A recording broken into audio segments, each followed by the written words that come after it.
लता मंगेशकर, जिन्हें हम बड़े ही प्यार से लता दीदी भी कहते हैं, उनके पिता जो ज्योतिष के बहुत बड़े ज्ञाता थे, जिन्होंने लता जी से बचपन में एक बात कही थी कि देख बेटा, भविष्य में तुम इतनी ज्यादा सफलता हासिल करोगी जिसकी कोई कल्पना भी नहीं कर सकता, लेकिन उस सफलता को देखने के लिए मैं नहीं रहूंगा। और हाँ, तेरी शादी भी नहीं होगी क्योंकि पूरे परिवार की जिम्मेदारी तुझ पे ही रहेगी। लेकिन छोटी सी लता उस समय समझ नहीं पाई कि उनके बाबा जल्द ही उन्हें छोड़कर जाने वाले हैं। और ठीक उन्होंने कहा वैसे ही हुआ। दीनानाथ मंगेशकर का देहांत हो गया और देखते ही देखते सारे परिवार की जिम्मेदारी लता जी के कंधों पर आ गई। और स्टेज पर काम करते करते उन्होंने फिल्मों में छोटे मोटे रोल करना भी शुरू कर दिया। वो मास्टर विनायक की कंपनी में काम कर रही थी। ये वही मास्टर विनायक थे जिनकी लड़की नंदा आगे जाके बहुत बड़ी एक्ट्रेस बनी। लता जी की कोई इच्छा नहीं थी कि वो एक्टिंग करे और एक दिन वो काम से वापस आते ही फूट फूट के रोने लगी। लेकिन जब उन्होंने घर में देखा तो उन्हें उनके जिम्मेदारियों का एहसास भी हुआ और अगर वो एक्टिंग नहीं करेगी तो उनके छोटे छोटे भाई बहनों का क्या होगा। लेकिन माँ ने उन्हें देखा और उनसे पूछ लिया कि तुम रो क्यों रही थी।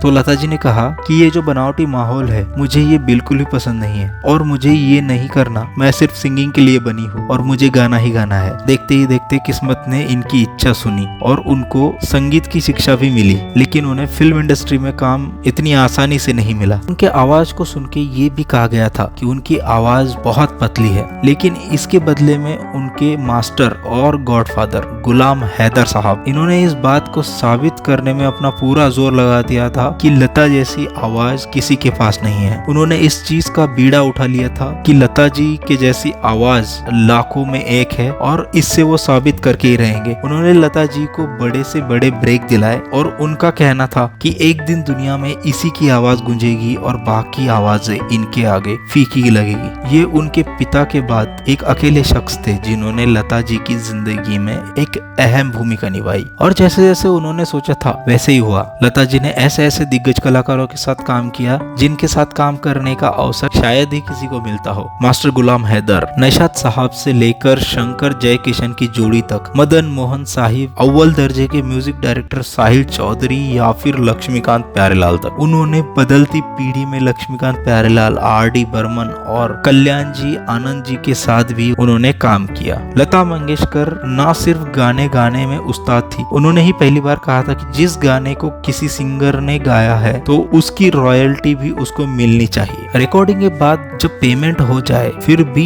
जब तक रिकॉर्ड बिक रहा है तब तक उसका छोटा सा हिस्सा उनके हिस्से में भी आना चाहिए। और उनके कहने से सब बदलाव हुए जिससे उन्हें रॉयल्टी भी मिली। लेकिन बहुत से म्यूजिक डायरेक्टर और प्रोड्यूसर उनके खिलाफ भी थे। राज कपूर ने तो यहाँ तक कह दिया था कि लता, मैं तुम्हें रॉयल्टी नहीं दे सकता, मैं यहाँ बिजनेस करने आया हूँ। तब लता जी ने उनको पलट कर जवाब दिया था कि अगर आप यहाँ बिजनेस करने आए हो तो मैं भी कोई यहाँ रानी बाग में घूमने नहीं आई हूँ। और इस तरह लता जी ने अपनी बात फिल्म इंडस्ट्री से मनवाई। लता जी ने सिर्फ सिंगिंग ही नहीं बल्कि बतौर संगीतकार भी काम किया था। इनके ऊपर भी अच्छा खासा दबाव था कि उनको म्यूजिक डायरेक्टर भी बनना चाहिए। उन्होंने एक मराठी फिल्म राम राम पाहुणा में पहली बार अपना संगीत भी दिया जिसमें उन्होंने अपना नाम आनंद घन बताया। लेकिन इस राज का पर्दाफाश तब हुआ जब एक अवार्ड शो में आनंद घन को बार बार स्टेज पर बुलाया जा रहा था लेकिन वो वहाँ मौजूद होकर भी स्टेज पर नहीं चढ़ रहा था। इसी कारण आखिरकार लता जी को स्टेज पर जाना ही पड़ा और इस राज से पर्दा उड़ गया। 60 के दशक में एक बात जिससे उन्हें और उनके चाहने वालों को धक्का देने वाला वाकया हुआ। ये वो समय था जिसमें वे एक अलग मुकाम हासिल कर चुकी थी। तब उनकी तबीयत अचानक से बहुत खराब हो चुकी थी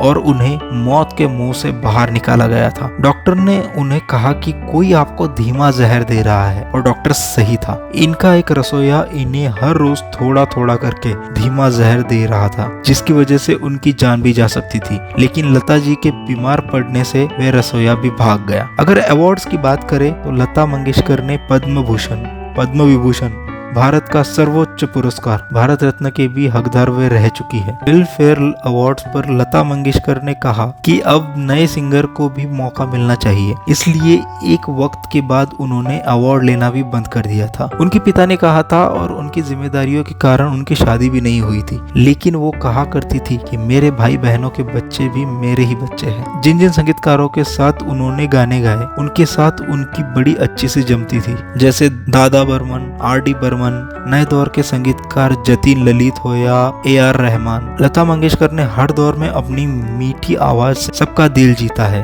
उन्होंने ए मेरे वतन के लोगों जरा आंख में भर लो पानी ये गाना गाया, जिसे सुन के तब के प्रधानमंत्री भी रो पड़े थे। उनके गाने चुनने का तरीका भी कुछ अलग था। उस गाने में कोई बोल, कोई शब्द अगर उन्हें आपत्तिजनक लगता तो वो बिल्कुल उस गाने को मना कर देती थी। हर तरह के गाने को अपनी मधुर आवाज से साकार करने वाले गायिका लता मंगेशकर को मेरा शत नमन है। क्या आपको इसके पहले लता मंगेशकर के बारे में पता था? हाँ या ना कमेंट कीजिए। वीडियो अच्छी लगी हो तो लाइक कीजिए और मेरे साथ ऐसे ही टॉपिक कवर करने के लिए चैनल को सब्सक्राइब करके बेल आइकॉन भी दबा दीजिए। चलिए मिलते हैं ऐसी ही एक और नई वीडियो में, तब तक के लिए बाय।